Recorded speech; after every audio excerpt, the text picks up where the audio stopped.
with each discovery. הבטחתי לכם שנשנה את פני המזרח התיכון.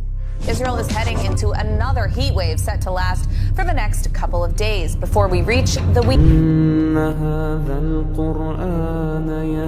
What's hidden out there keeps getting stranger with each.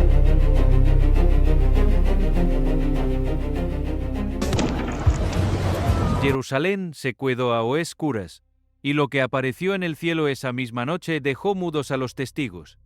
Granizo sobre la ciudad santa, langostas tapando el sol, grietas abriéndose en el monte de los olivos en cuestión de horas. Mateo 24 y Lucas 21 lo describieron hace casi 2000 años con una precisión que hiela la sangre, señales en los cielos, angustia entre las naciones, los cimientos del mundo sacudidos antes del último día. Y cada palabra, hoy, encaja.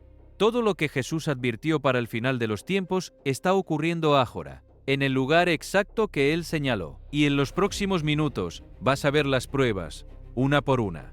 Si crees que la profecía tiene peso, suscríbete al canal, dale a me gusta y deja tu opinión en los comentarios. Esta conversación no ha hecho más que empezar.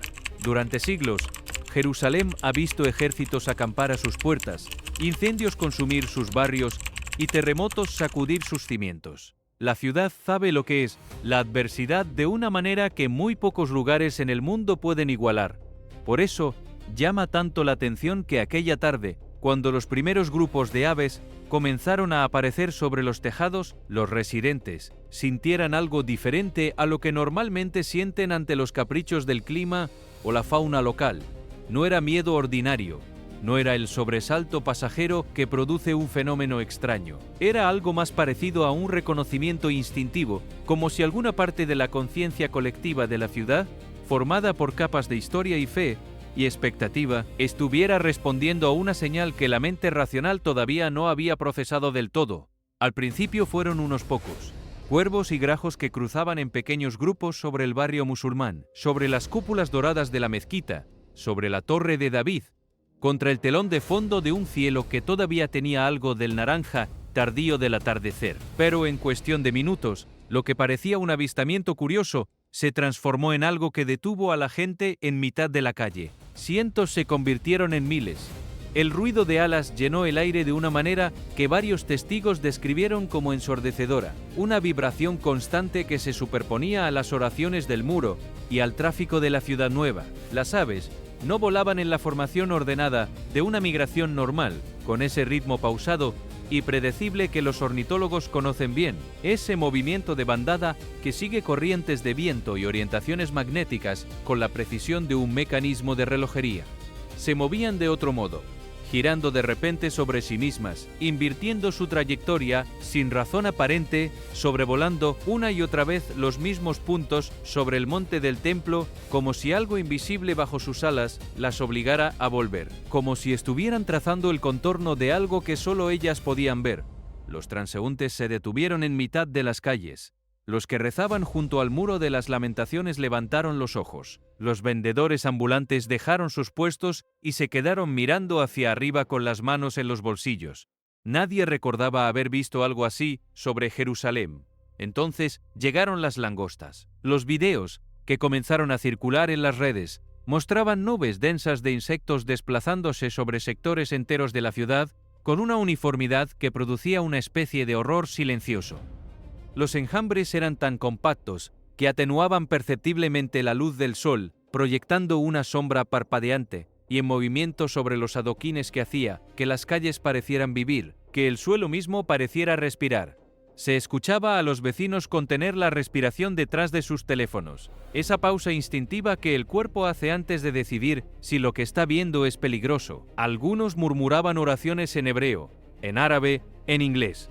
La imagen era al mismo tiempo mundana y profundamente perturbadora. Jerusalén envuelta en sombras vivas, en millones de cuerpos pequeños, que se movían como una sola mente sobre la ciudad más cargada de significado profético en el mundo entero. Los científicos y expertos en medio ambiente reaccionaron rápido, como siempre hacen cuando algo inusual atrae la atención de las cámaras. Explicaron que las migraciones de aves ocurren en esta región durante ciertas épocas del año y que las condiciones atmosféricas inusuales pueden concentrar bandadas en puntos específicos de manera aparentemente dramática. Las plagas de langostas, aunque espectaculares, responden a desequilibrios climáticos que el cambio en los patrones de lluvia está volviendo más frecuentes en toda la región de Oriente Medio y el norte de África. Los patrones de vuelo inusuales en las aves pueden deberse a corrientes de aire localizadas, a interferencias en los campos magnéticos de la zona o simplemente al comportamiento caótico emergente de un grupo grande de animales respondiendo simultáneamente a estímulos compartidos. Todo tenía una explicación. Cada fenómeno tomado por separado encajaba limpiamente en algún manual de biología o climatología. Pero el problema no era cada fenómeno por separado. Era la suma. Era el lugar. Era Jerusalén, porque Jerusalén no es una ciudad cualquiera donde los pájaros hacen cosas extrañas de vez en cuando. Es la ciudad donde profetas escribieron advertencias que llevan 2000 años esperando cumplirse, donde cada generación desde los primeros discípulos ha mirado los eventos de su tiempo preguntándose si eran los últimos. Y cuando los videos comenzaron a circular masivamente, cuando las pantallas de todo el mundo mostraron esas imágenes de cielos oscurecidos sobre la ciudad vieja, una sola cita bíblica apareció repetida en miles de publicaciones en docenas de idiomas simultáneamente. Lucas 21 y 25. Habrá señales en el sol, en la luna y en las estrellas, y en la tierra angustia de las naciones. De repente, la gente ya no miraba solo pájaros, estaba buscando significado en el único lugar donde las personas siempre lo buscan cuando el mundo ordinario empieza a parecer insuficiente, en los textos que prometieron que algo así ocurriría. La atmósfera sobre Jerusalén cambió esa noche de una manera que los testigos intentaron describir, pero que ninguno logró capturar del todo con palabras. Algo en el aire se volvió más pesado, más tenso, más cargado de una espera que nadie había convocado conscientemente, pero que todos parecían compartir. La ciudad retuvo el aliento colectivamente, como hace solo en los momentos en que siente que está a punto de convertirse en el escenario de algo que importará mucho más adelante. Y, mientras las sombras seguían desplazándose sobre el casco antiguo, a pocos kilómetros de distancia, en las laderas de una de las colinas más cargadas de historia y expectativa espiritual en todo el mundo, algo comenzaba a moverse bajo la tierra. El Monte de los Olivos no es simplemente una elevación geográfica al este de Jerusalén, una colina más entre las que rodean la ciudad. Es uno de los lugares más cargados de expectativa espiritual en toda la Biblia. Un punto en el mapa donde la geografía y la profecía llevan siglos fundidas en una sola cosa. Durante generaciones, peregrinos de 3 tradiciones distintas han subido por sus caminos de piedra desgastada, sabiendo o creyendo saber que pisaban tierra donde ocurrirán los eventos que pondrán fin a la historia tal como la conocemos. El profeta Zacarías escribió que en el día señalado, los pies del Mesías descenderán sobre esa misma colina y la montaña se partirá en 2, abriendo un nuevo valle que transformará para siempre la geografía de la Tierra Santa. Por eso, cuando comenzaron a aparecer grietas en sus laderas, la reacción del mundo no fue simplemente curiosidad geológica, fue algo más parecido al reconocimiento que produce ver una imagen que conocías desde hace mucho tiempo finalmente volverse real. Todo empezó de forma discreta, como suelen empezar las cosas que luego resultan ser importantes. Algunos turistas que recorrían los senderos de piedra cerca de la ladera oriental notaron fisuras delgadas atravesando el suelo seco como líneas de tinta trazadas por una mano invisible. Al principio parecían intrascendentes, exactamente el tipo de erosión superficial que se espera en una ciudad construida sobre siglos de capas históricas superpuestas en la misma tierra comprimida.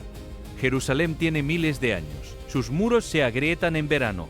Sus calles se hunden ligeramente después de las lluvias de invierno. Nada nuevo bajo el sol de Judea, dijeron algunos. Pero entonces las grietas se multiplicaron y el tono de las conversaciones cambió. Algunas fisuras se extendieron más de lo esperado durante la noche, como si la oscuridad les diera permiso para avanzar sin testigos. Otras se ensancharon de manera perceptible, entre una mañana y la siguiente, lo suficiente para que los mismos turistas que las habían fotografiado el día anterior volvieran y encontraran algo diferente esperándolos. Desde las secciones más antiguas del muro oriental comenzaron a desprenderse pequeños fragmentos de piedra caliza. El polvo caía en espirales finas y persistentes sobre los transeúntes que se detenían a observar, inseguros de si lo que sentían a continuación era real o era la imaginación amplificada por el calor extremo y los días de tensión acumulada. Entonces llegó la vibración. No fue un terremoto. No hubo sirenas de emergencia ni estructuras, colapsando ni el pánico desordenado que acompaña a un seísmo verdadero cuando sacude una ciudad densamente poblada. Fue algo más sutil y precisamente por eso mucho más perturbador para quienes lo experimentaron. Una ondulación discreta y continua que subía desde el suelo a través de las suelas de los zapatos. Hacía temblar el líquido dentro de los vasos sobre las mesas de los cafés cercanos y producía un sonido sordo y bajo en los marcos de las ventanas de las casas construidas en las laderas. Los peregrinos que estaban parados en los caminos del Monte de los Olivos describieron la sensación con una imagen que varios eligieron de manera independiente, como si algo muy grande y muy profundo, algo que no tenía nombre en ningún catálogo sismológico, hubiera dado un pequeño giro bajo sus pies. No amenazante, pero inequívocamente real. En cuestión de horas, los teléfonos capturaron todo con esa fidelidad imparcial que hace que el mundo digital sea tan diferente de todos los mundos anteriores. Clips de grietas cortando los senderos de piedra como cicatrices recientes, imágenes de polvo cayendo de estructuras antiguas cercanas a la puerta oriental en nubes lentas y fantasmales. Vídeos del suelo vibrando bajo pies nerviosos cuyos dueños no sabían si moverse o quedarse quietos. Y en los comentarios de cada publicación, acumulándose en cuestión de minutos en decenas de idiomas, la misma pregunta se repetía con la urgencia de algo que no podía esperar. ¿Por qué está pasando esto precisamente aquí, en el Monte de los Olivos, en este lugar y en este momento? Los geólogos respondieron con la rapidez y la competencia que el público espera de ellos. Explicaron que Jerusalén se asienta cerca de sistemas de fallas activas conectadas al Valle del Rift del Jordán, una de las estructuras tectónicas más dinámicas del planeta, responsable de moldear la topografía de toda la región a lo largo de millones de años de movimiento lento. Los movimientos menores del suelo no son imposibles ni inusuales en esta zona, y de hecho ocurren con cierta regularidad sin que nadie se dé cuenta. La erosión térmica causada por las oscilaciones extremas de temperatura entre el día y la noche en un clima semiárido también puede producir grietas y desprendimientos en la roca caliza porosa de la que están hechas las colinas de Ora, Judea. Todo era técnicamente coherente. El Monte de los Olivos, como cualquier otra colina de la región, responde a las fuerzas geológicas ordinarias de la misma manera que lo ha hecho durante milenios. Pero la gente no estaba mirando el Monte de los Olivos como una colina ordinaria sujeta a fuerzas geológicas ordinarias. Estaba mirándolo como el lugar donde Zacarías 14:4 dijo que todo comenzaría de nuevo, donde la historia humana encontraría su punto de inflexión definitivo. En aquel día sus pies estarán sobre el Monte de los Olivos. Los creyentes que seguían los eventos en línea no necesitaban que las grietas fueran milagrosas ni inexplicables para sentirse profundamente conmovidos. Bastaba con que estuvieran en ese lugar, bastaba con la coincidencia de la ubicación y el momento. Porque en Jerusalén, la geografía y la profecía no son cosas separadas que pertenecen a ámbitos distintos del conocimiento humano. Son la misma cosa vista desde dos ángulos distintos, y los creyentes llevan siglos entrenados para ver ambos ángulos al mismo tiempo. Lo que más perturbó a quienes presenciaron los eventos no fue la magnitud de las fisuras ni la intensidad de la vibración, fue la secuencia, el orden, la narrativa que los eventos parecían estar construyendo por sí mismos. Primero los cielos oscurecidos por las aves y los insectos, luego el suelo moviéndose bajo los pies en el lugar más proféticamente cargado de toda la ciudad, como si Jerusalén entera, desde arriba y desde abajo, estuviera respondiendo a una señal que los humanos aún no sabían leer del todo, pero que la ciudad conocía perfectamente. Y antes de que el polvo de las grietas terminara de asentarse sobre los adoquines calientes, otro fenómeno completamente diferente ya estaba comenzando a desarrollarse sobre el perfil nocturno de la ciudad más observada del mundo. Los primeros videos aparecieron pasada la medianoche y casi nadie les prestó atención al principio, lo cual tiene todo el sentido del mundo. Jerusalén es una ciudad donde las cámaras nunca descansan, donde hay miles de ojos apuntando al cielo en cualquier momento del día o de la noche. Turistas con sus teléfonos periodistas con sus equipos, peregrinos que quieren llevarse un recuerdo, drones comerciales, sistemas de vigilancia gubernamental, cámaras de seguridad privadas que cubren cada ángulo de los lugares sagrados. Las imágenes extrañas aparecen constantemente en las redes, y la mayoría tienen explicaciones inmediatas y banales. El reflejo de un proyector en las nubes bajas, el destello de una cámara que alguien dejó con el obturador abierto demasiado tiempo, una aeronave que cruzó a baja altura sobre la ciudad con sus luces de navegación encendidas. Pero esto era diferente, y quienes lo vieron en tiempo real lo supieron antes de tener palabras para explicar por qué. El resplandor no parpadeaba como un rayo ni se desplazaba como una aeronave. Permanecía suspendido sobre la línea del horizonte antiguo, específicamente sobre la zona de la explanada del templo, con una tonalidad dorada profunda que varios testigos intentaron describir de maneras que acababan convergiendo en la misma imagen, casi líquida. Dijeron, como si la luz tuviera densidad, como si fuera algo que pudiera tocarse. No era el amarillo frío de los focos de sodio que iluminan la ciudad por las noches, ni el blanco duro de los reflectores que apuntan a los monumentos históricos. Era otra cosa. Quienes estaban en azoteas y balcones con vista al este describieron una calidez extraña que emanaba de la luz, algo que iluminaba los bloques de piedra caliza del monte del templo con una claridad diferente a la de cualquier fuente artificial que hubieran visto antes, que hacía que la piedra pareciera viva de una manera que la piedra normalmente no parece. Después llegó la neblina rojiza, y la conversación se intensificó de golpe. Varios residentes de distintos barrios del casco antiguo afirmaron haber visto una bruma de color carmesí formarse lentamente sobre secciones de la ciudad y desplazarse entre los muros y las callejuelas estrechas con una lentitud casi deliberada, como si tuviera un destino en mente.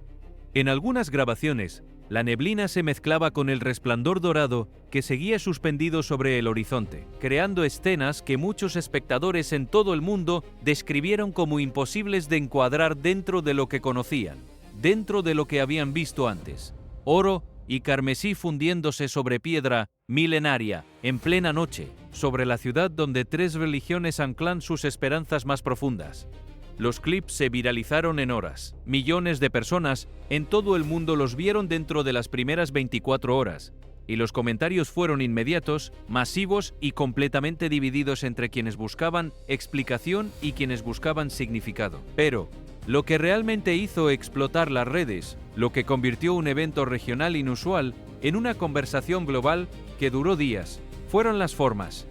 Dentro del resplandor, algunos videos parecían mostrar siluetas alargadas, contornos verticales, con algo que recordaba vagamente alas extendidas, suspendidos inmóviles en la claridad dorada como si flotaran sin esfuerzo sobre la ciudad. Las imágenes eran borrosas, sobreexpuestas en algunos casos, subexpuestas en otros, imposibles de verificar con la certeza que la ciencia requiere antes de afirmar nada. Los expertos en análisis de imagen señalaron múltiples explicaciones técnicas: artefactos de compresión de video, aberraciones ópticas en lentes de teléfonos económicos, efectos de refracción atmosférica sobre polvo fino en suspensión que la ola de calor había levantado de las colinas áridas que rodean la ciudad. Nada en esos clips constituía prueba de nada que no pudiera tener una explicación mundana. Y sin embargo, una vez que las imágenes se dispersaron por internet con la velocidad y la inevitabilidad que tienen las imágenes que tocan algo profundo,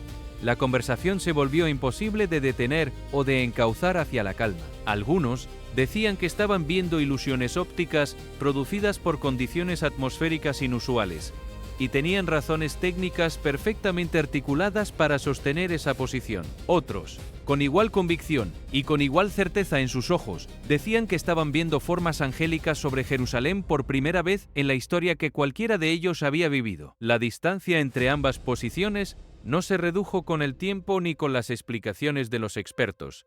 Se amplió. Entonces llegaron los sonidos, y el debate alcanzó otra dimensión completamente diferente. Durante el mismo periodo en que se reportaron las luces sobre la explanada del templo, varios residentes de distintos barrios de la ciudad, sin coordinarse entre sí, sin saber que otros habían escuchado lo mismo, describieron haber oído tonos graves y metálicos resonando sobre la ciudad en las horas más silenciosas de la madrugada, No eran explosiones con la brusquedad percusiva que eso implica. No eran sirenas con esa urgencia industrial reconocible al instante. Los testigos los describían como prolongados, sostenidos, con un timbre que a algunos les recordaba a un shofar escuchado desde muy lejos, a través de varias colinas, con su sonido distorsionado por la distancia y la noche. Otros lo comparaban con una trompeta de metal tocada en algún punto muy alto sobre la ciudad, en algún lugar donde el sonido se mezclara con el cielo antes de llegar a los oídos humanos. Los sonidos duraban varios segundos, a veces más de 10, antes de disolverse en el silencio de la madrugada de una manera que no producía eco, que simplemente se desvanecía sin dejar rastro. Algunos dijeron que el tono no parecía completamente humano, que tenía una calidad que ningún instrumento conocido reproducía con exactitud, que era demasiado limpio, demasiado puro, demasiado sostenido para proceder de ninguna fuente que pudieran identificar. Los científicos y meteorólogos señalaron hacia fenómenos bien documentados que producen exactamente este tipo de experiencias. La refracción de la luz a través de capas de aire con temperaturas muy distintas, algo muy común sobre ciudades que acumulan calor durante el día y lo liberan lentamente por la noche. Puede crear efectos visuales absolutamente inusuales y completamente reales que no responden a ninguna fuente sobrenatural. Las partículas de polvo fino, en suspensión bajo ciertas condiciones de iluminación, producen halos, coronas y destellos de colores que pueden parecer extraordinarios a quienes los ven sin conocer su mecanismo físico. Las distorsiones acústicas causadas por inversiones térmicas, donde una capa de aire caliente queda atrapada entre dos capas de aire más fresco, pueden hacer que sonidos perfectamente ordinarios, campanas de iglesias en colinas lejanas, generadores eléctricos de hospitales, bocinas de vehículos en la autopista, lleguen a los oídos de los habitantes de la ciudad de maneras completamente alteradas, con tonos y duraciones que no corresponden a su fuente original. Cada explicación era técnicamente válida y estaba respaldada por física sólida, pero el timing seguía siendo el problema que ninguna explicación técnica podía resolver del todo. Estos eventos no ocurrían sobre cualquier ciudad del mundo, ocurrían sobre la explanada del templo, el lugar donde el Arca de la Alianza descansó según la tradición bíblica, donde Salomón construyó el primer templo para alojar la presencia de Dios, donde el segundo templo fue destruido por los romanos en el año 70 centésimo, y donde millones de creyentes judíos, cristianos y musulmanes siguen esperando eventos que sus respectivos textos sagrados describen como definitivos para el futuro de la humanidad. En este contexto, incluso los fenómenos con explicación natural adquieren una resonancia diferente, una profundidad que la física sola no puede agotar. Los creyentes más familiarizados con las Escrituras comenzaron a señalar el pasaje de Éxodo 40, el momento en que la gloria de Dios descendió sobre el tabernáculo en forma de nube tan poderosa y tan abrumadora que ni siquiera Moisés, el hombre con quien Dios había hablado cara a cara, según el texto, pudo entrar en el lugar donde aquella presencia se había instalado. En los foros de profecía que crecen en rincones poco visitados de Internet, en los canales religiosos de YouTube que tienen millones de suscriptores que el mundo secular raramente visita, en los programas de radio cristiana que se escuchan en los coches y en las cocinas de decenas de millones de hogares, una frase se repitió miles de veces en aquellos días con la convicción de alguien que está nombrando algo que siempre supo que era verdad. La presencia de Dios nunca abandonó Jerusalén. No importaba si las personas creían en los videos o no, si los interpretaban como fenómenos naturales o como algo más. Lo que había cambiado era la atmósfera de la ciudad y del mundo que la miraba. Los peregrinos oraban más tiempo junto al muro occidental con una intensidad diferente a la del turismo espiritual habitual.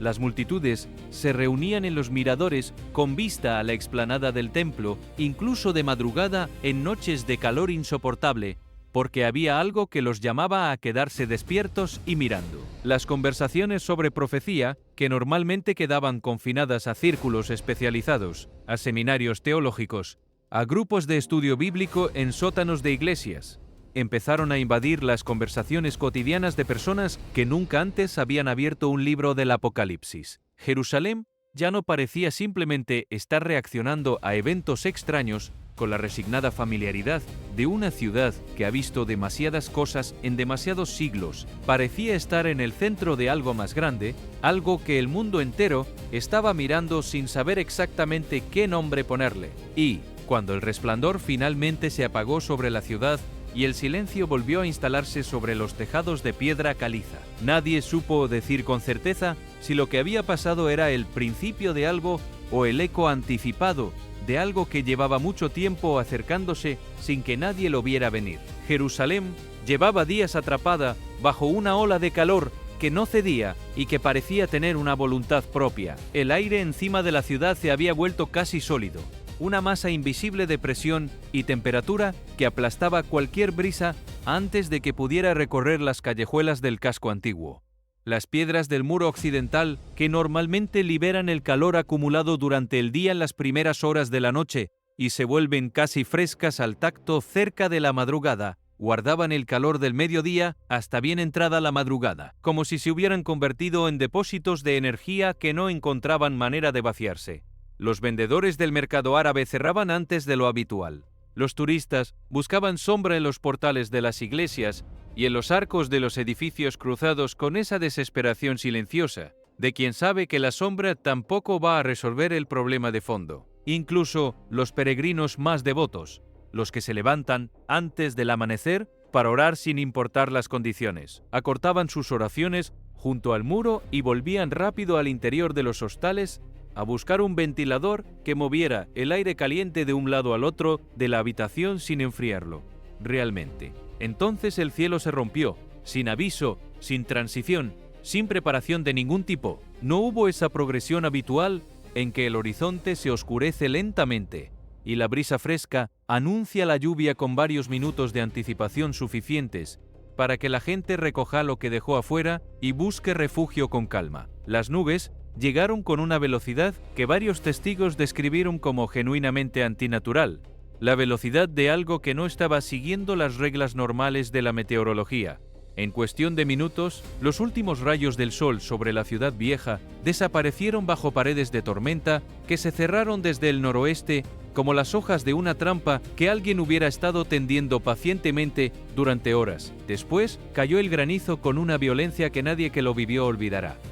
Los primeros fragmentos de hielo eran del tamaño de canicas pequeñas, lo suficiente para sorprender, pero no para aterrorizar.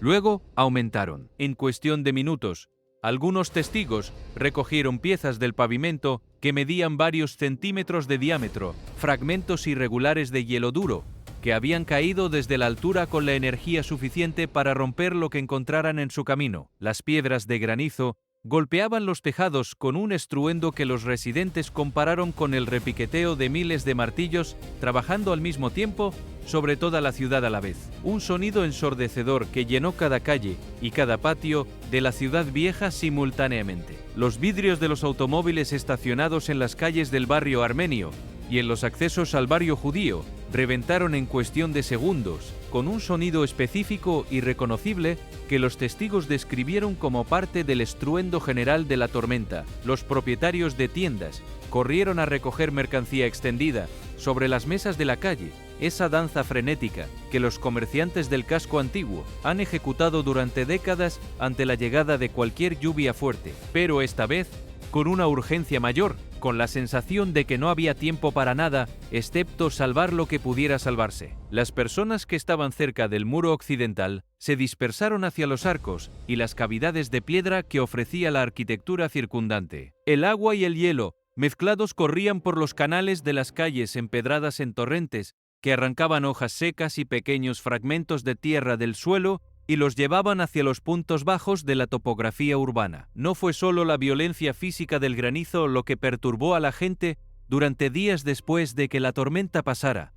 Fue el sonido del trueno, en una tormenta ordinaria. Los truenos llegan en golpes cortos y rápidos, sacudidas breves de presión que se disipan en el eco entre los edificios y las colinas circundantes, con la prontitud de algo que tiene prisa por acabar. Pero los testigos que vivieron esta tormenta describieron los truenos de manera completamente diferente a cualquier cosa que recordaran haber escuchado antes en Jerusalén o en cualquier otro lugar. No venían en destellos rápidos seguidos de silencio. Se prolongaban con una duración que nadie sabía cómo explicar.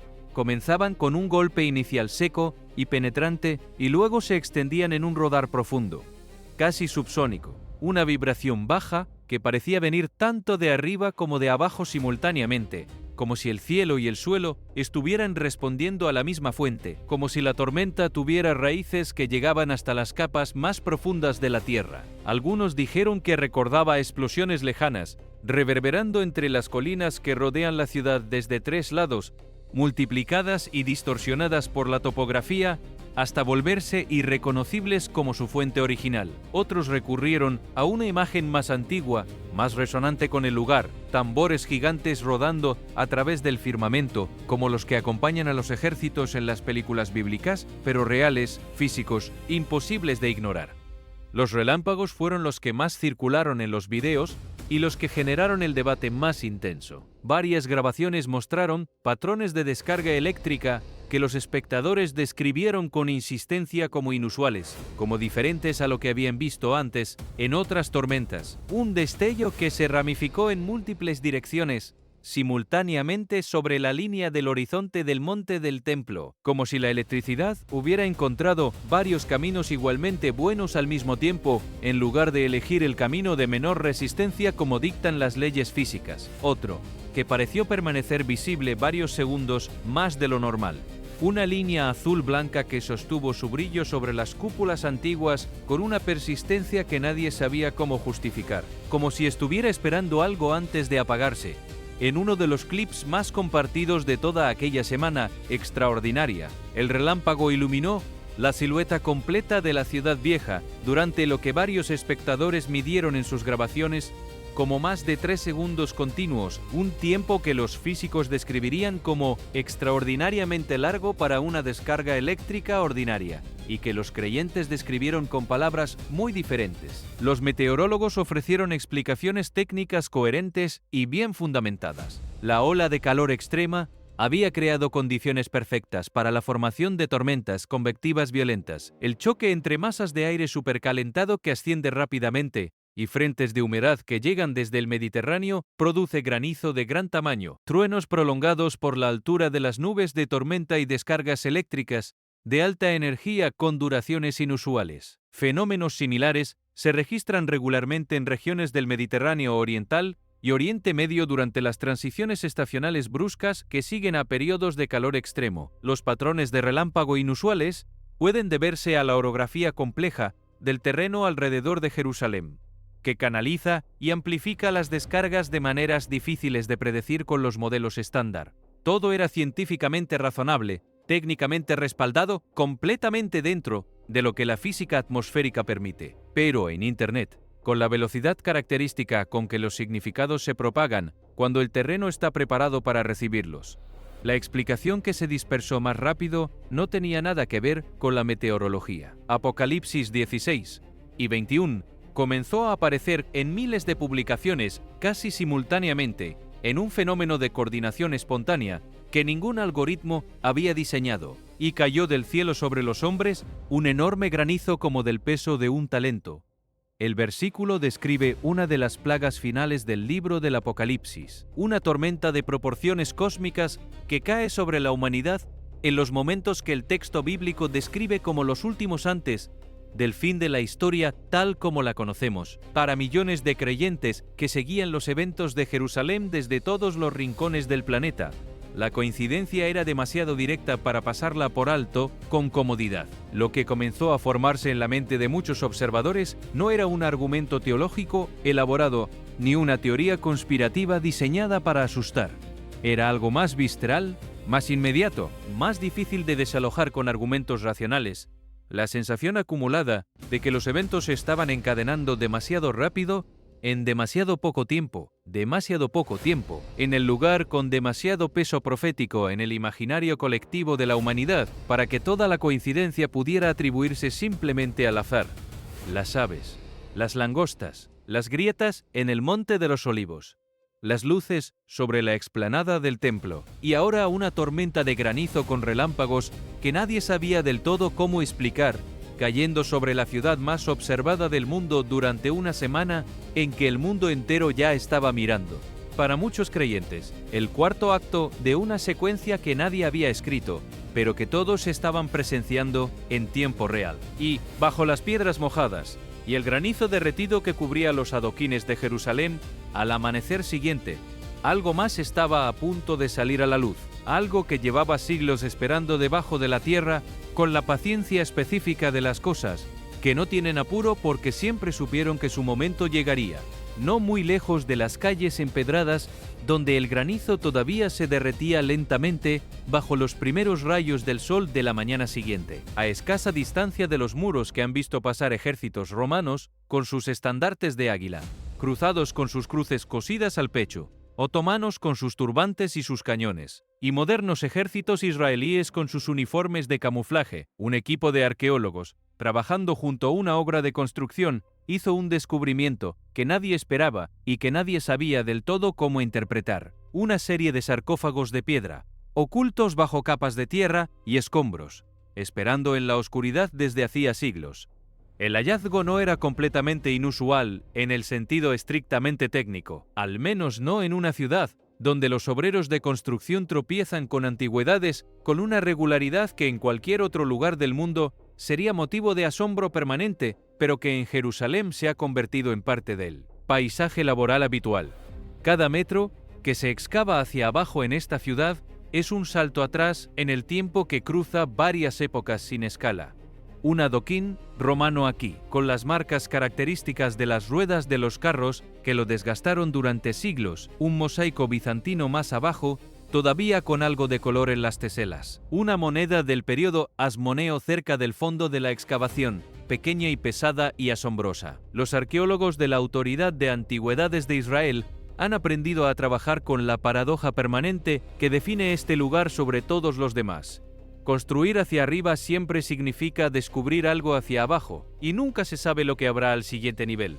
Pero este hallazgo tenía algo diferente. Algo en la disposición del terreno, en la relación entre los elementos, que hizo que los investigadores ralentizaran su trabajo y empezaran a mirar con una atención que va más allá de la protocolarización de un descubrimiento rutinario. Cerca de los sarcófagos, en la configuración del terreno que rodeaba las tumbas, había indicios de algo que no era simplemente otro espacio de enterramiento en una ciudad que tiene decenas de miles de ellos. El análisis del suelo reveló evidencia de antiguas estructuras de raíces, incluyendo lo que los expertos describieron con cautela como posibles restos de raíces de olivo enterradas bajo capas de tierra y piedra acumuladas durante siglos de deposición lenta. La configuración espacial del área sugería que en algún momento del pasado, ese espacio podría haber tenido características propias de un jardín, un recinto cerrado con árboles, cuyas raíces habían dejado su firma química en la tierra, aunque los troncos hubieran desaparecido hace mucho,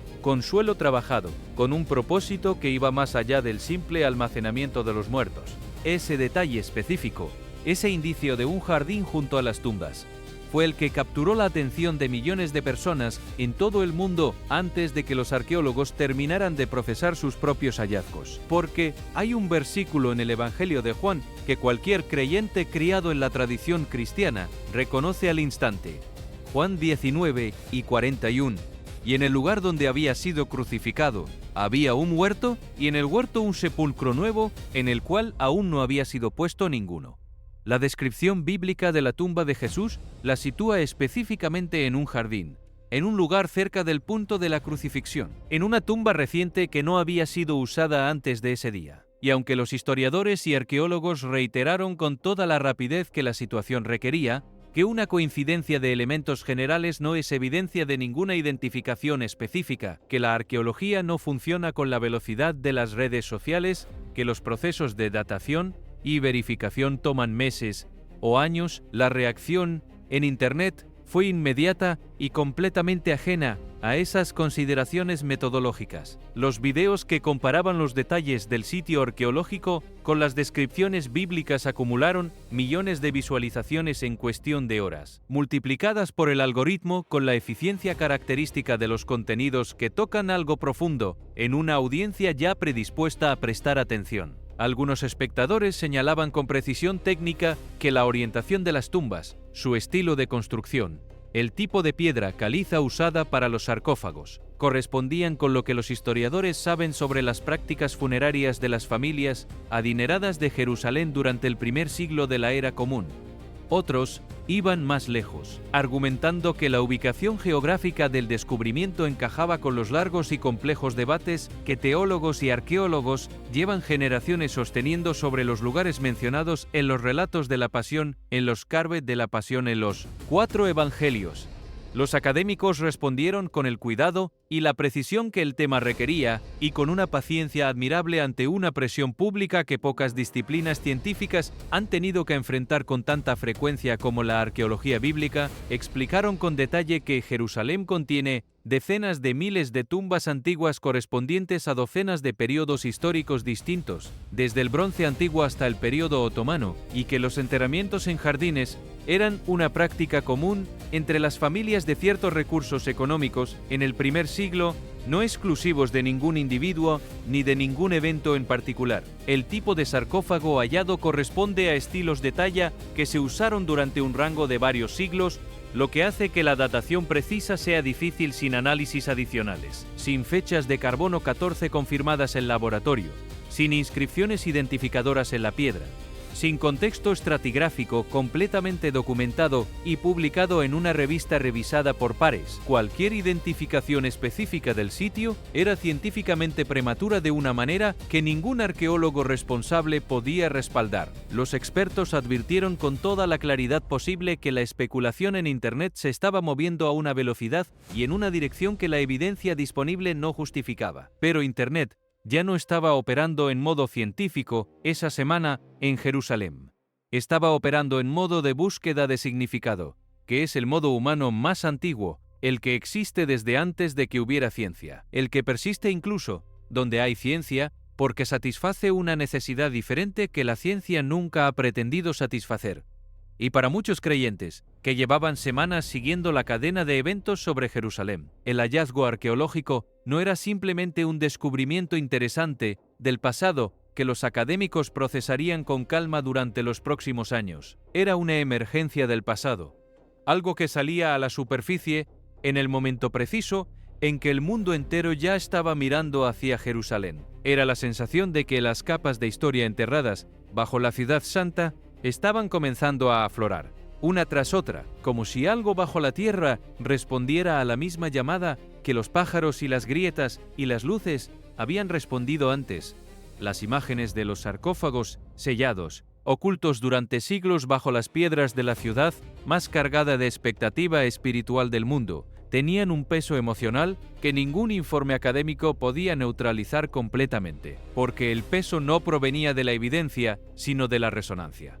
Porque Jerusalén no es simplemente un sitio arqueológico importante donde los hallazgos se evalúan en función de lo que añaden al conocimiento histórico. Es el lugar donde millones de personas anclan su fe en la resurrección, en el retorno prometido, en la convicción de que la historia no termina con el silencio final de una tumba sellada, sino con algo completamente distinto y completamente inesperado.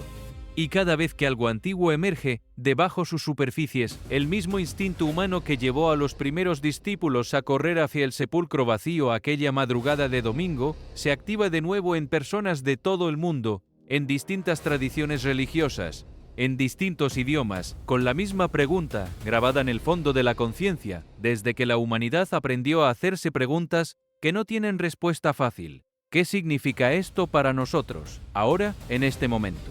A medida que los debates sobre el descubrimiento arqueológico se extendían por los medios de comunicación y las plataformas digitales, con la energía específica de las noticias que tocan algo que la gente ya estaba esperando encontrar. Algo estaba quedando cada vez más claro para los observadores que seguían la secuencia completa de eventos en lugar de cada uno por separado. Lo que estaba ocurriendo en y alrededor de Jerusalén ya no podía ser tratado honestamente como una colección de incidentes separados que coincidían en el tiempo por el azar habitual de un mundo en que siempre ocurren cosas, simultáneamente en todos los lugares al mismo tiempo. Había algo en la acumulación, en el ritmo, en la concentración de fenómenos de naturaleza tan diferentes sobre el mismo punto del mapa, que hacía que la idea de la coincidencia pura se volviera cada vez más difícil de sostener para muchas personas que de otro modo habrían sido las primeras en defenderla. no era certeza. La certeza no es lo que Jerusalén ofrece a quienes la miran de cerca, pero tampoco era algo simplemente ignorable. Mientras los debates sobre el descubrimiento arqueológico seguían encendidos en foros y canales de todo el mundo, la atención se desplazó de repente desde las excavaciones hacia el escenario político, con esa rapidez que tienen los ciclos de atención en la era digital cuando algo nuevo y cargado de significado aparece en el horizonte. Durante un discurso público, Benjamin Netanyahu pronunció una serie de frases sobre el futuro de Israel, la seguridad nacional y el destino de Jerusalén que, en otro momento, en otra semana, con otro contexto,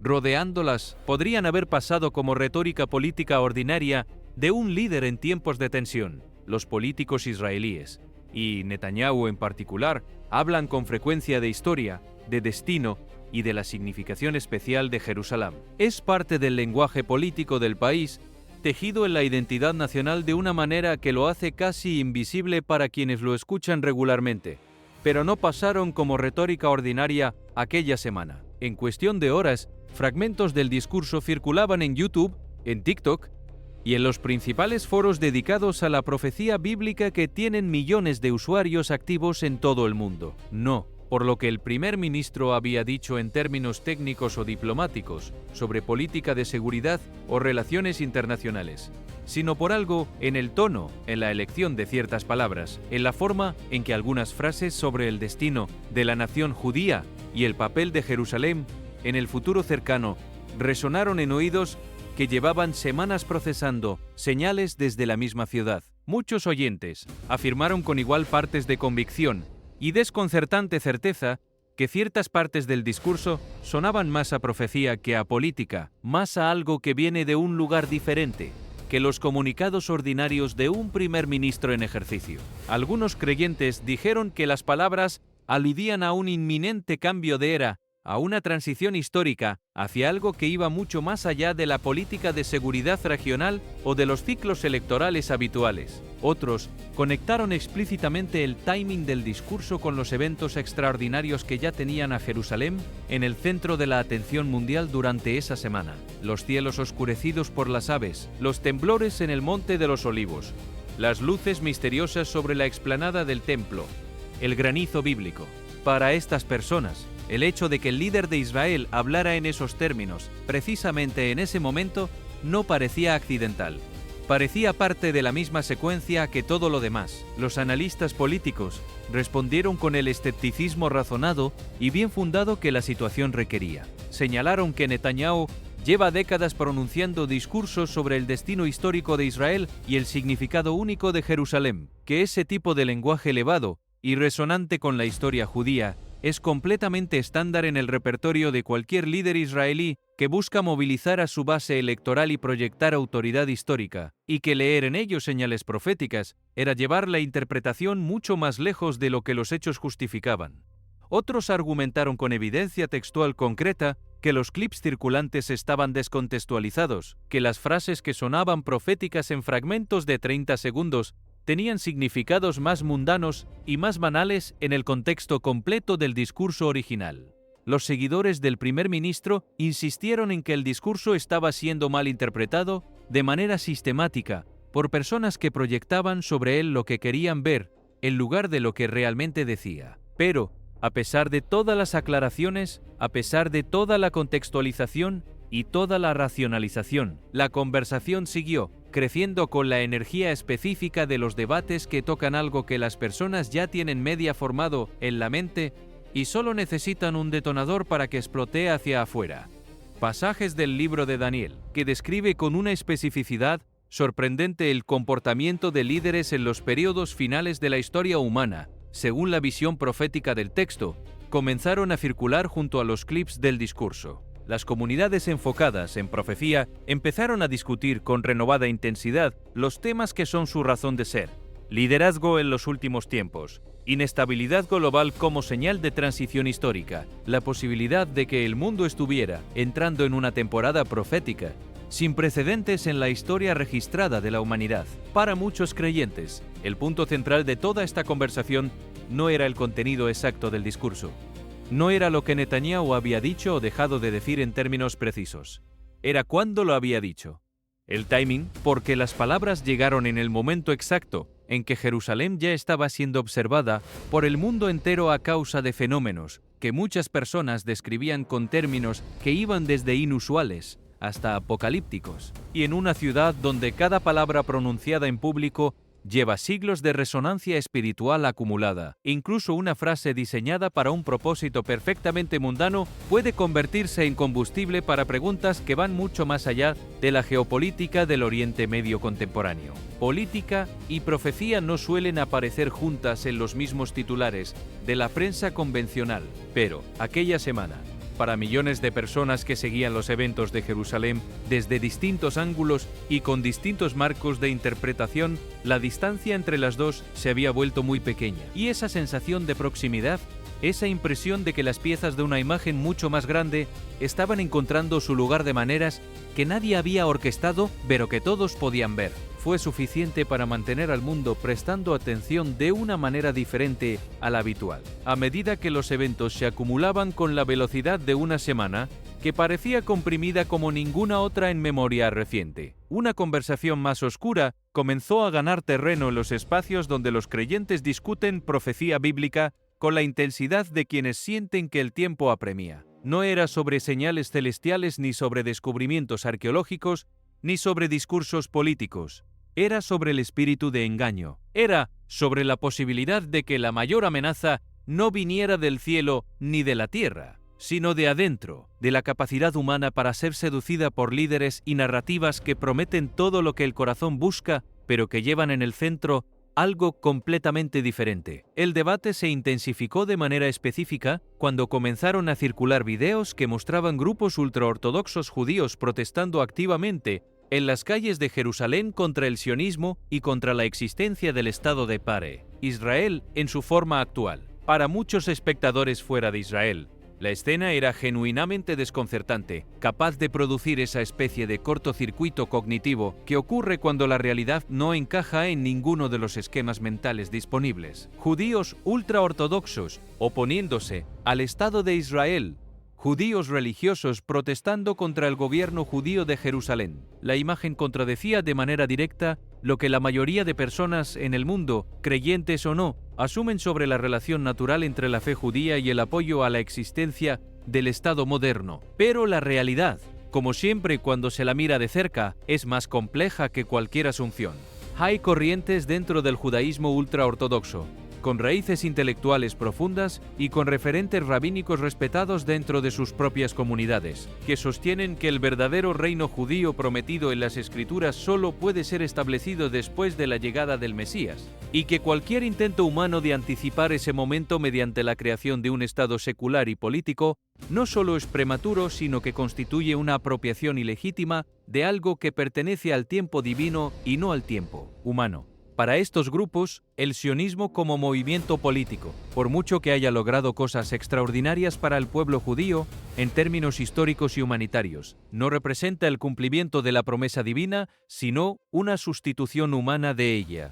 Esta posición tiene raíces profundas en la historia del pensamiento rabínico medieval y moderno, y no es en absoluto marginal dentro de ciertas comunidades ultraortodoxas, aunque sea completamente invisible para la mayoría del mundo exterior. Para los espectadores que procesaban todo esto en el contexto cargado de los eventos de aquella semana en Jerusalén, el descubrimiento de esta división interna profunda no fue simplemente un dato sociológico interesante sobre la complejidad interna de las comunidades religiosas judías. Fue una revelación de cuán profundamente fracturada está la ciudad santa en su núcleo más íntimo, no solo a lo largo de las líneas de conflicto habituales que el mundo conoce bien, sino en el interior mismo, de las tradiciones religiosas que reclaman Jerusalén como su herencia espiritual más sagrada. Incluso dentro de las comunidades que comparten el mismo texto sagrado, que rezan en la misma dirección, que esperan al mismo Mesías, hay visiones radicalmente diferentes sobre profecía,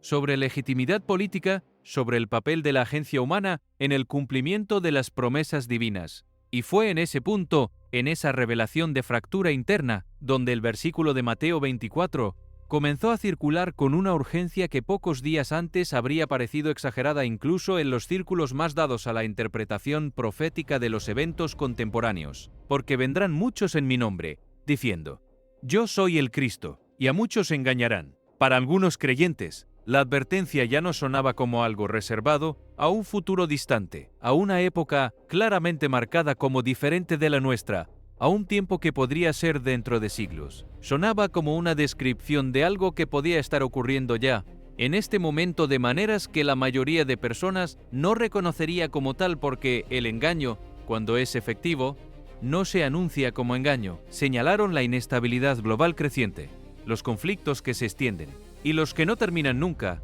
de resolverse del todo. Señalaron los sistemas de control que se expanden silenciosamente en las infraestructuras digitales del mundo. La vigilancia masiva que hace 20 años solo existía en las distopías literarias y hoy es parte del paisaje cotidiano. Señalaron la fragmentación social que hace que comunidades que compartían valores básicos hace una generación ahora no puedan sostener una conversación civil, la velocidad con que el miedo y la ira se propagan en las redes antes de que cualquier verificación pueda alcanzarlos. Nada de esto probaba nada en términos estrictamente bíblicos, pero muchos creyentes argumentaban con convicción que el mundo se estaba moviendo hacia las condiciones que la Biblia había descrito como las que precederían al gran engaño de los últimos tiempos, hacia una configuración histórica que haría posible cosas que en otros momentos habrían sido impensables. Las voces que rechazaban estas interpretaciones también se hicieron oír con fuerza y con argumentos que merecen ser escuchados con la misma seriedad. Argumentaron que en cada generación desde que se escribió el Apocalipsis, en cada siglo de los últimos 20, ha habido personas completamente convencidas de que su momento específico era el final, que los eventos de su tiempo eran los que la profecía había descrito, que estaban viviendo los últimos días. Y ninguna de esas generaciones tenía razón sobre el timing. Argumentaron también que el miedo tiene una capacidad extraordinaria para distorsionar la lectura de los eventos, que la mente humana está biológicamente diseñada para encontrar patrones incluso donde no los hay, y que convertir cada tormenta política o cada grieta geológica en señal profética inminente no es fe sino ansiedad disfrazada de teología y expresada en el lenguaje disponible más cargado de autoridad. Ambas posiciones tienen un peso real. Ambas merecen ser tomadas en serio, y la tensión entre ellas no se resuelve fácilmente ni debería. Pero lo que ninguno de los dos lados podía negar era el hecho concreto del debate en sí, el hecho de su extensión, de su intensidad, de su alcance. Las conversaciones sobre el anticristo, que durante décadas habían sido dominio casi exclusivo de círculos evangélicos especializados con sus propias publicaciones y su propia terminología interna, estaban apareciendo de repente en conversaciones cotidianas de personas que jamás habían pensado en términos escatológicos. El tema había salido completamente del nicho y había entrado en la conversación general, en los lugares donde la gente habla de las cosas que le importan de verdad. Y Jerusalén seguía en el centro de todo, como siempre, como ha estado siempre. Una ciudad rodeada de tensión en todos los niveles posibles, dividida en su interior de maneras que el mundo exterior apenas comprende, observada por miles de billones de personas, con la atención específica que se presta a los lugares donde uno cree que el destino del mundo se está decidiendo. Y en ese centro, en ese punto focal de la historia humana, incluso los debates más abstractos sobre profecía y engaño y futuro se sentían más reales, más urgentes, más cercanos a consecuencias concretas que en cualquier otro lugar del mapa. ¿Es el mundo preparándose para un liderazgo futuro sin darse cuenta de ello?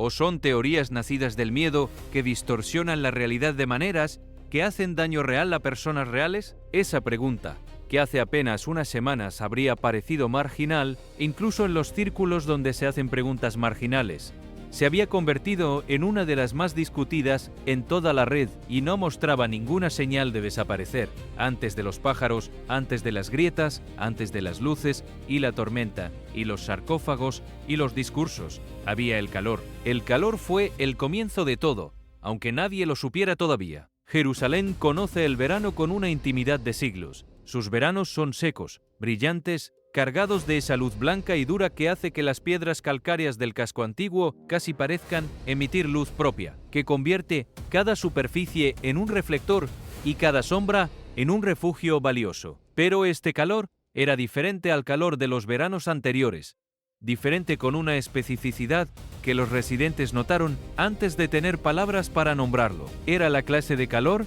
que no da descanso ni de noche, que no libera a la ciudad cuando el sol desaparece, sino que se queda asentado sobre los tejados y en las callejuelas con la persistencia de algo que tiene intención de quedarse. Normalmente, cuando el sol desaparece, detrás de las colinas de Judea al oeste, las piedras de Jerusalén liberan su calor acumulado hacia el cielo abierto, y las temperaturas bajan suficientemente como para que la vida nocturna de la ciudad recupere su ritmo habitual. Los cafés en los arcos de la calle Jaffa se llenan.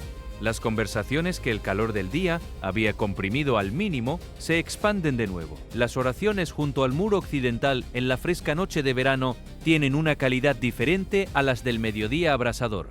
Esta vez, nada de eso ocurrió durante días enteros.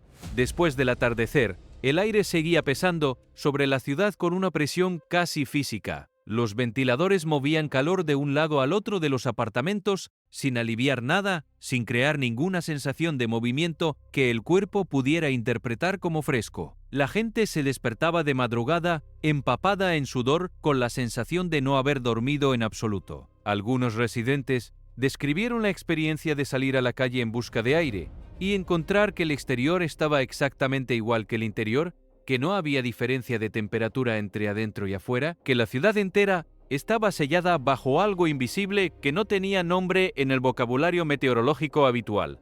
Y entonces el cielo cambió de color de una manera que nadie supo del todo cómo explicar. Sin previo aviso, sin tormenta de polvo sahariano que lo justificara, sin ningún frente anunciado por los meteorólogos en las semanas anteriores, secciones enteras del horizonte sobre Jerusalén viraron a un rojo profundo, que no era el naranja suave y familiar de un atardecer tardío sobre Judea. Era rojo carmesí, oscuro, denso, persistente, extendido sobre la línea del horizonte durante mucho más tiempo del que cualquier coloración atmosférica ordinaria debería durar antes de desvanecerse en la noche. Los videos grabados desde las azoteas mostraban la piedra caliza milenaria de los muros y las cúpulas encendida bajo esa luz de una manera que hacía que todo pareciera arder por dentro, que convertía la ciudad vieja en algo que podría haber salido directamente de las páginas del Apocalipsis. Lo que inquietó a los testigos no fue el color en sí, por inusual que fuera, fue la inmovilidad que lo acompañaba, el silencio dentro de esa imagen, la absoluta falta de viento o movimiento que normalmente acompaña a los fenómenos atmosféricos de cierta magnitud. En una tarde normal, el cielo se mueve constantemente, las nubes cambian de forma, los gradientes de color se desplazan con el viento y la luz en un proceso continuo de transformación. Aquí todo estaba detenido, el cielo rojo y el calor inmóvil y el silencio extraño que se había instalado sobre la ciudad formaban juntos una imagen que muchos testigos describieron con la misma palabra, independientemente el uno del otro, sin coordinación previa. Sellado, como si Jerusalén hubiera quedado atrapada dentro de algo que no tenía nombre en ningún idioma humano, pero que todos reconocían de manera instintiva. Los meteorólogos ofrecieron explicaciones técnicas. Una cúpula de calor sobre la región puede atrapar aire caliente y polvo fino en suspensión. La dispersión de Rayleigh combinada con partículas específicas puede alterar dramáticamente los colores del cielo hacia el espectro rojo. Bajo condiciones extremas, los cielos inusuales son perfectamente posibles y no requieren explicación sobrenatural. Todo técnicamente correcto, pero la sensación que dejó en los testigos, esa sensación específica de estar al borde de algo cuyo nombre todavía no se conocía, fue la que convirtió el calor en el prólogo de todo lo que vendría después. Llegado a este punto, muchos observadores dejaron de mirar solo Jerusalén con su concentración de eventos extraordinarios y comenzaron a ampliar el encuadre para ver el mundo completo. Porque si los eventos en la ciudad santa eran señales de algo, como millones de creyentes argumentaban con una convicción que no disminuía con el paso de los días, entonces debían entenderse dentro de un patrón más grande, dentro de una imagen de la que Jerusalén era solo el centro visible y más obvio, pero no el único elemento. Las guerras no habían cesado en ninguna parte del mundo. En múltiples regiones, conflictos que llevan años o décadas encendidos seguían consumiendo vidas y desestabilizando naciones enteras con una regularidad que la cobertura mediática había normalizado hasta el punto de volverla invisible para muchos. Las alianzas políticas que habían estructurado el orden mundial por generaciones se reorganizaban con una velocidad que dejaba a las poblaciones sin tiempo de adaptarse antes del próximo cambio. Jesús advirtió en Mateo 24:6, «Y oiréis de guerras y rumores de guerras». Para muchos creyentes, esa descripción correspondía con la textura específica del mundo contemporáneo de una manera que resultaba difícil de ignorar. Los terremotos tampoco habían dado tregua a las distintas partes del planeta. Sismos de magnitud significativa seguían registrándose en zonas diversas del mundo con una frecuencia que los sismólogos atribuían a procesos geológicos naturales, pero que para los observadores de profecía bíblica formaba parte de la misma imagen global que los eventos de Jerusalén.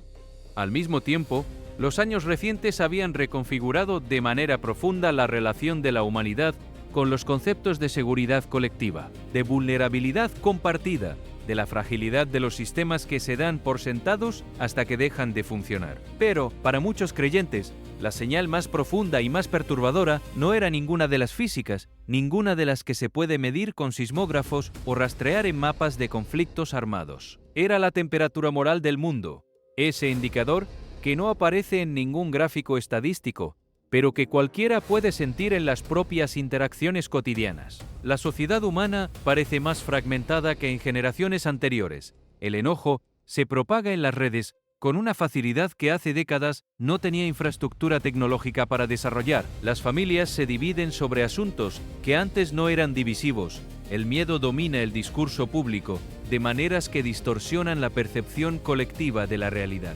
Jesús lo anticipó. Y por haberse multiplicado la maldad, el amor de muchos se enfriará. Mateo 24:12.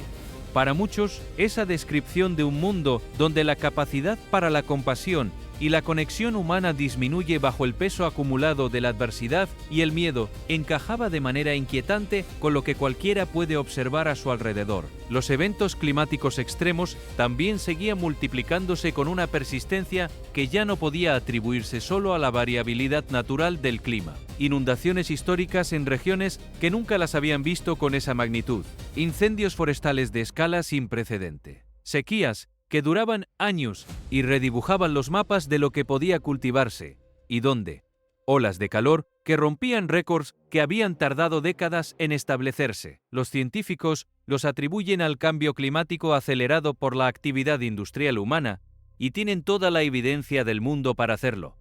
Para muchos creyentes, la explicación científica y la resonancia profética no son necesariamente contradictorias. El mundo fue advertido de las consecuencias de ciertos caminos, y esas consecuencias, cualquiera que sea su mecanismo inmediato, están llegando con una puntualidad que nadie pidió. Un evento permanece especialmente significativo en la cosmovisión de millones de creyentes de distintas tradiciones. El regreso del pueblo judío a su tierra y la proclamación del Estado de Israel en 1948, después de casi 2 milenios de dispersión por todos los continentes del mundo. Para quienes interpretan la profecía bíblica en términos de cumplimiento histórico concreto, ese momento reactivó el reloj de eventos que los textos sagrados describen como los que preceden al clímax definitivo de la historia, y colocó a Jerusalén de regreso en el centro del mapa espiritual del mundo de una manera que ninguna generación anterior había podido ver. Y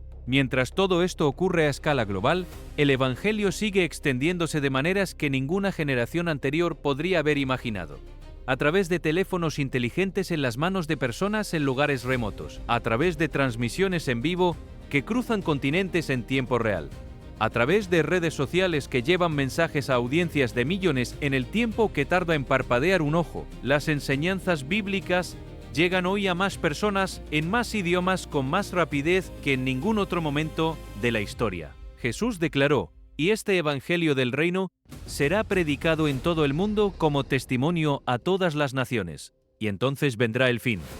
Mateo 24:14. Para muchos creyentes, el alcance de esa declaración se está volviendo visible en tiempo real. Para muchos creyentes, la suma de todas estas señales no constituye prueba de una fecha exacta para ningún evento escatológico específico, no ofrece certeza sobre el momento preciso del final de ninguna era, pero sí forma un patrón que resulta cada vez más difícil de desestimar como pura coincidencia histórica. Un patrón que se parece de maneras que resultan incómodas a lo que Jesús describió hace 2000 años como los signos de una transición histórica sin precedentes. Jerusalén ha sobrevivido a todo lo que la historia humana ha podido arrojarle, a los babilonios que destruyeron el primer templo y llevaron al pueblo cautivo, a los romanos que destruyeron el segundo templo y dispersaron a la nación por el mundo conocido, a los cruzados, a los saladinos, a los otomanos, a los mandatarios británicos, a 2 guerras mundiales y a todas las guerras que Israel ha peleado por su existencia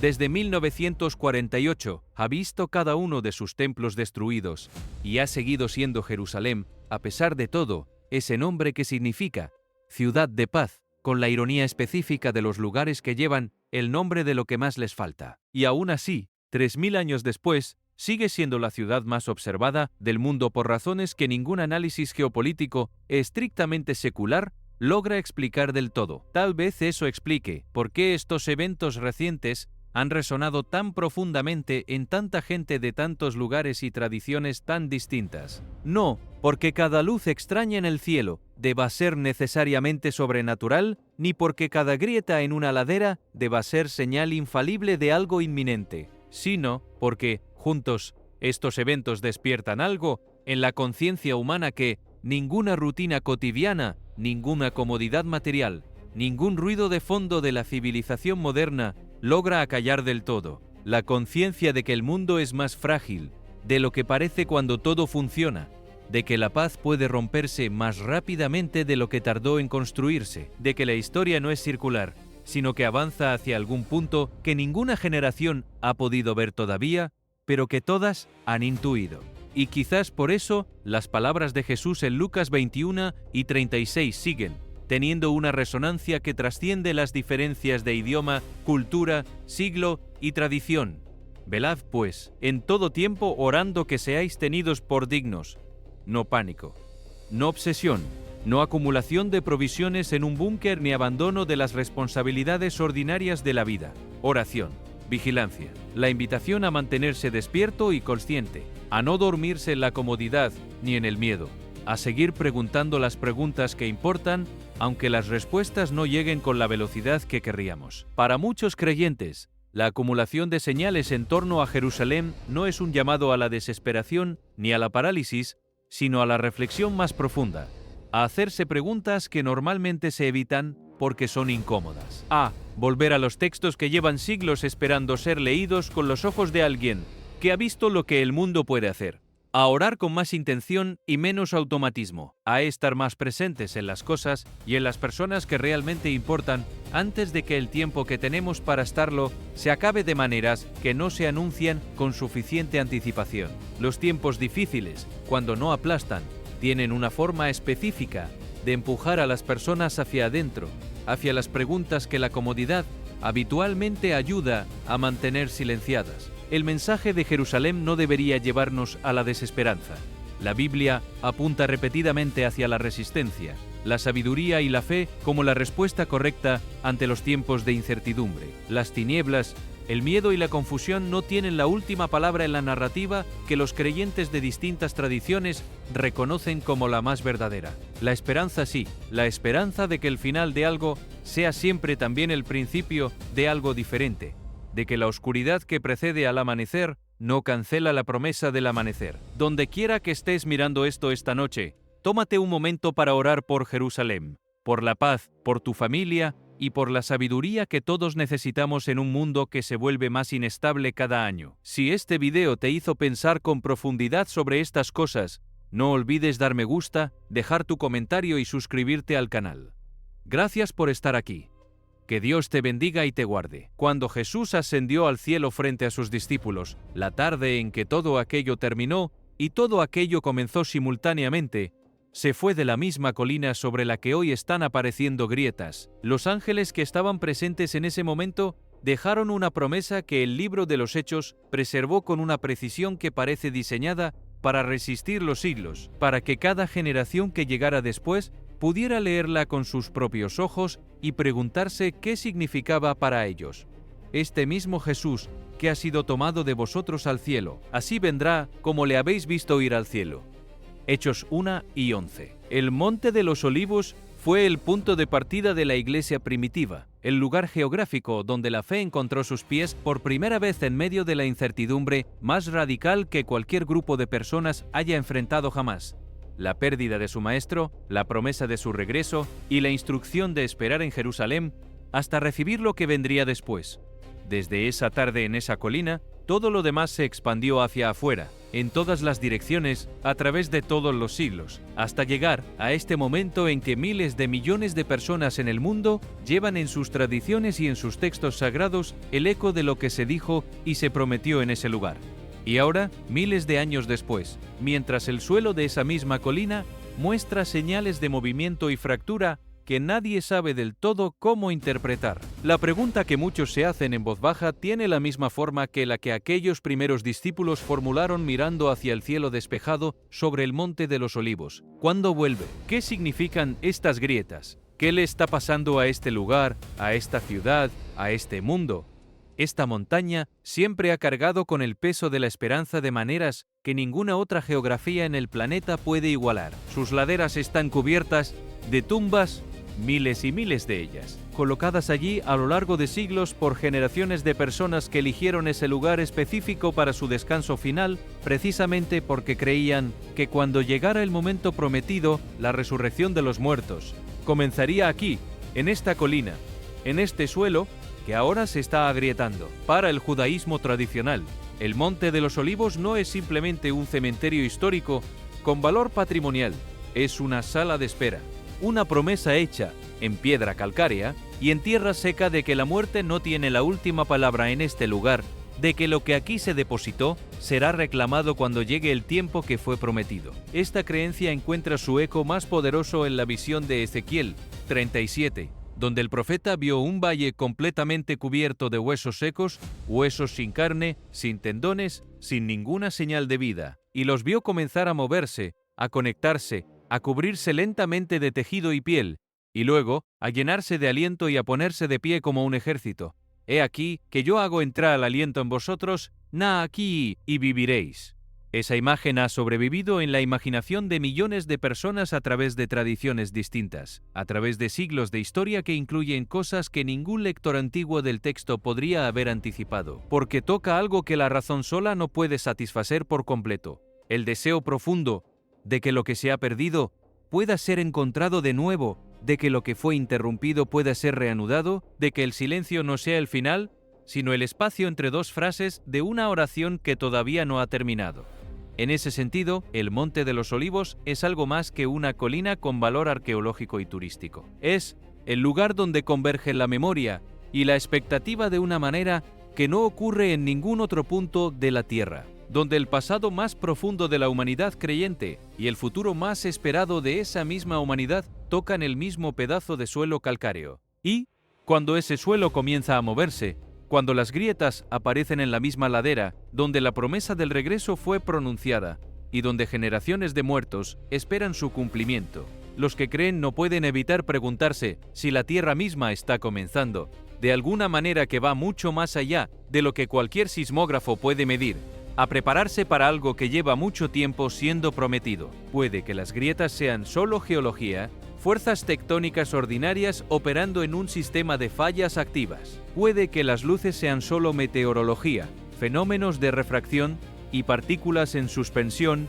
bajo condiciones atmosféricas inusuales. Puede que los pájaros sean solo migración, y el granizo solo física atmosférica, y los sarcófagos solo arqueología, y el discurso político solo política. Puede que todo tenga una explicación perfectamente ordinaria que no requiere ninguna intervención sobrenatural para ser completa. Pero Jerusalén ha tenido siempre la capacidad específica de hacer que lo ordinario se sienta distinto, de convertir lo cotidiano en pregunta, de obligar a quienes la miran de cerca, con los ojos del escepticismo o con los ojos de la fe, a detenerse y considerar la posibilidad de que el mundo sea más grande, más antiguo, más cargado de significado, más lleno de promesas no cumplidas todavía, de lo que cualquier explicación técnica alcanza a cubrir por sí sola. Y en esta ciudad, incluso en el silencio más profundo de la noche, incluso cuando todo parece detenido bajo el peso del calor y la espera, la montaña sigue esperando. Eso es lo que Jerusalén hace mejor: no anunciar, no confirmar, no resolver la tensión entre lo que los ojos ven y lo que el corazón presiente. Simplemente estar ahí, cargada de todo lo que fue y de todo lo que aún podría ser, obligando a cada generación que la mira a hacerse las mismas preguntas que ninguna generación anterior ha podido responder definitivamente. Y quizás eso sea suficiente. Quizás la pregunta misma, la búsqueda, el hecho de que millones de personas en todo el mundo sigan mirando hacia esta ciudad y preguntando qué significa lo que ven, sea ya una parte de la respuesta. Una señal de que algo en la humanidad todavía no ha abandonado la esperanza de que la historia tiene un sentido, de que las promesas más antiguas no han caducado todavía, de que la montaña que sigue esperando no espera en vano. Hay algo profundamente extraño en la forma en que Jerusalén resiste cualquier intento de ser reducida a una sola categoría de comprensión. Los geólogos llegan con sus instrumentos y miden las fallas, registran los movimientos imperceptibles del terreno, catalogan las composiciones minerales de las piedras milenarias que forman sus muros, y al terminar su trabajo se van con datos precisos, con mapas detallados, con explicaciones técnicas que dan cuenta de cada grieta y cada desplazamiento. Y sin embargo, cuando se les pregunta si han comprendido la ciudad, muchos de ellos guardan silencio, porque saben que sus mediciones, por exactas que sean, solo describen una capa de algo que tiene muchas capas, y que las capas más profundas estos sean a los instrumentos por más sofisticados que estos sean. Los arqueólogos llegan con sus picos delicados, con sus cepillos de pelo suave, con sus tamices y sus cuadrículas, y excavan capa tras capa, dinastía tras dinastía, descubriendo monedas romanas, fragmentos de cerámica del período del Segundo Templo, restos de murallas que datan de la Edad del Bronce, sarcófagos cuya antigüedad desafía los registros escritos, y al terminar también ellos, se van con catálogos, con dataciones por carbono, con clasificaciones tipológicas, con artículos académicos que serán publicados en revistas especializadas. Pero, si se les pregunta si han comprendido la ciudad, muchos de ellos también guardan silencio, porque saben que cada objeto que extraen del suelo es solo una pieza minúscula de un mosaico que se extiende hacia atrás, en el tiempo más allá de lo que cualquier excavación podrá alcanzar, y hacia adelante, hacia un futuro que ninguna disciplina académica está autorizada a interpretar.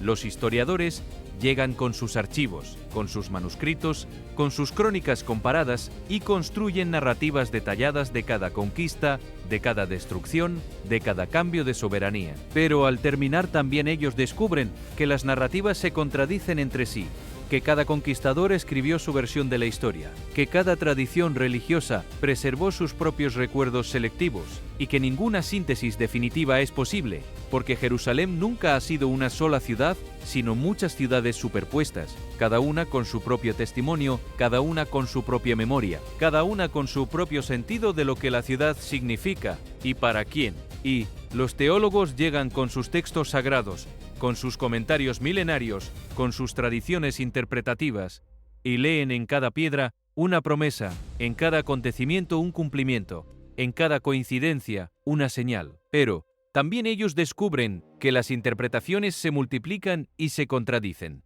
que lo que para una tradición es cumplimiento para otra es desviación, que lo que para una comunidad es signo claro para otra es ambigüedad inescrutable, y al final, también los teólogos guardan silencio, no porque les falten palabras, sino porque saben que las palabras humanas, por más cargadas de tradición y de fe que estén, solo apuntan hacia algo que las trasciende. Así que la ciudad permanece, indiferente a todos los intentos de capturarla, en una sola disciplina, en un solo discurso, en una sola interpretación. Permanece como una pregunta abierta que cada generación recibe y vuelve a transmitir, ligeramente modificada por las preocupaciones de su tiempo, pero esencialmente intacta en su capacidad de generar inquietud, esperanza, expectativa, y a veces incluso miedo. Hay un fenómeno que muchos visitantes describen al llegar por primera vez a Jerusalén y que los habitantes de la ciudad reconocen como algo cotidiano,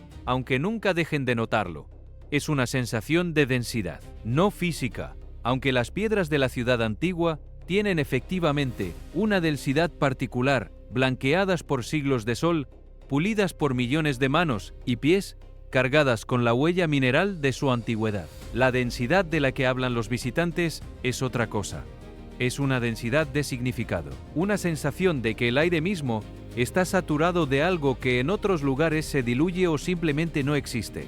Hay quienes describen esta densidad como una forma de presión espiritual. Otros la llaman simplemente la fuerza acumulada de la historia. Otros, más prosaicos, la atribuyen al efecto psicológico de saber que se está caminando por lugares donde supuestamente ocurrieron acontecimientos de importancia cósmica. Pero la sensación está ahí, sea cual sea su explicación, y es notable que personas de tradiciones muy distintas, de continentes muy distintos, de épocas muy distintas, hayan reportado experiencias similares al llegar a la ciudad. Hay incluso un cuadro clínico documentado en la literatura psiquiátrica, conocido como el síndrome de Jerusalén, que describe estados de exaltación religiosa que se desencadenan en visitantes que normalmente no muestran ningún signo de inestabilidad mental en sus lugares de origen. Llegan a la ciudad, caminan unos días por sus calles, se acercan a los muros antiguos, y de pronto algo en su interior se desborda y comienzan a creer que han sido elegidos para anunciar algún mensaje, o que ellos mismos son la encarnación de alguna figura profética. Los médicos los tratan, los devuelven a sus países, y allí, lejos de la ciudad, regresan a su estado normal sin recordar bien lo que les sucedió. Es fácil descartar estos episodios como simples casos de inestabilidad psíquica latente, activada por un contexto cargado de simbolismo. Pero también es notable que ninguna otra ciudad del mundo, por más cargada que esté de historia o de simbolismo, produce un síndrome con su propio nombre. No existe el síndrome de Roma, ni el síndrome de Atenas, ni el síndrome de Estambul, ni el síndrome de Kioto. Solo Jerusalén tiene este efecto documentado sobre la psique humana. Y solo Jerusalén parece capaz de hacer que personas comunes y corrientes pierdan momentáneamente el sentido habitual de quiénes son y de cuál es su lugar en el mundo. Esto no prueba nada, por supuesto. La densidad de significado puede ser un fenómeno enteramente humano, producido por la convergencia de tradiciones, por la presión de la expectativa colectiva, por el peso acumulado de las narrativas que durante milenios han designado este lugar como especial. Puede que la ciudad no tenga ninguna propiedad intrínseca distinta de cualquier otro pedazo de tierra del planeta y que toda su carga sea proyectada sobre ella desde fuera por las multitudes que llegan año tras año esperando encontrar algo. Pero también es posible plantearlo al revés. Puede que la convergencia misma de tradiciones, el hecho de que 3 de las religiones más extendidas del mundo coincidan en señalar este lugar como crucial para sus narrativas centrales, sea ya un dato que merece consideración, que algo en algún momento hizo que este lugar específico fuera designado, recordado, defendido, perdido, recuperado, anhelado, una y otra vez, a lo largo de los siglos, mientras otras ciudades igualmente antiguas o igualmente importantes desde el punto de vista material caían en el olvido o se reducían a meras notas a pie de página en los libros de historia. El sol cae sobre Jerusalén con una intensidad particular en los meses de verano. No es solo el calor, que efectivamente puede ser sofocante en julio y agosto. Es la calidad de la luz. Una luz blanca, casi mineral, que cae perpendicular sobre las piedras blanqueadas de la ciudad antigua y rebota multiplicada, hasta que los ojos terminan entrecerrándose para poder soportarla. Quienes han pintado Jerusalén han intentado durante siglos capturar esa luz, y casi todos han fracasado. Las acuarelas la suavizan demasiado. Los óleos la oscurecen, las fotografías la aplanan. La luz de Jerusalén parece resistirse a la representación, parece existir solo en sí misma, irreducible, presente. Y cuando esa luz cae sobre las grietas que recorren ciertas paredes antiguas, sobre las fisuras que los geólogos catalogan en sus informes, sobre las marcas que el tiempo y los movimientos sísmicos han ido dejando sobre las piedras, algo extraño sucede. Parecen casi escritura. Una escritura que nadie ha aprendido a leer, pero que está ahí, esperando, año tras año, siglo tras siglo, mientras las generaciones pasan y la luz sigue cayendo sobre las mismas piedras, profundizando lentamente las mismas marcas, agregando capítulos a un libro cuyo autor nadie conoce. Quienes han vivido toda su vida en la ciudad llegan a desarrollar una relación particular con estas grietas. Saben dónde están las más antiguas, dónde han aparecido las más recientes, qué muros se mueven cuando hay temblores y cuáles permanecen extrañamente quietos. Hay grietas que se han ensanchado de modo perceptible en las últimas décadas y otras que parecen no haber cambiado en los últimos siglos. Los expertos en conservación las miden regularmente, les colocan sensores, las fotografían desde ángulos idénticos a intervalos regulares para detectar cualquier movimiento, y los datos que obtienen son, en general, tranquilizadores. La ciudad se mueve como todas las ciudades antiguas, como toda la corteza terrestre, pero no se mueve más rápido de lo esperable, no muestra signos de un colapso inminente, no parece estar a punto de ceder bajo ninguna presión particular, y sin embargo, cada cierto tiempo, alguien nota algo nuevo. Una grieta que no estaba ahí el año pasado, un desplazamiento que ningún sensor había registrado, una piedra que ha cambiado ligeramente de posición sin que nadie pueda explicar cómo. Los informes se archivan, los expertos toman nota, las explicaciones técnicas se ofrecen, y la vida continúa. Pero en la mente de quienes han crecido en la ciudad, cada nueva grieta se suma a una especie de inventario silencioso, un registro que nadie publica, pero que todos llevan. Una sensación creciente de que algo está sucediendo, aunque ese algo sea probablemente nada más que el envejecimiento normal de una ciudad muy vieja. Las luces sobre Jerusalén son otro asunto. Han sido reportadas desde hace siglos, y los registros más antiguos las describen, con un lenguaje que sería imposible de reproducir hoy sin caer en lo arcaico o lo solemne. Hablaban de columnas de fuego, de resplandores que descendían desde lo alto, de manifestaciones luminosas que aparecían sobre ciertos lugares específicos y luego desaparecían sin dejar rastro. Los registros modernos son más sobrios, hablan de luces inexplicables, de fenómenos lumínicos que las autoridades aeronáuticas no logran atribuir a aeronaves conocidas, de destellos que aparecen en fotografías y videos sin que nadie pueda identificar su fuente. Hay archivos enteros dedicados a estos avistamientos. Hay investigaciones científicas que han intentado correlacionar las apariciones con condiciones meteorológicas específicas, con actividad solar, con la posición de los planetas, con la temperatura del aire, con la humedad relativa, con prácticamente cualquier variable medible. Y los resultados, hasta donde se ha podido determinar, son inconsistentes.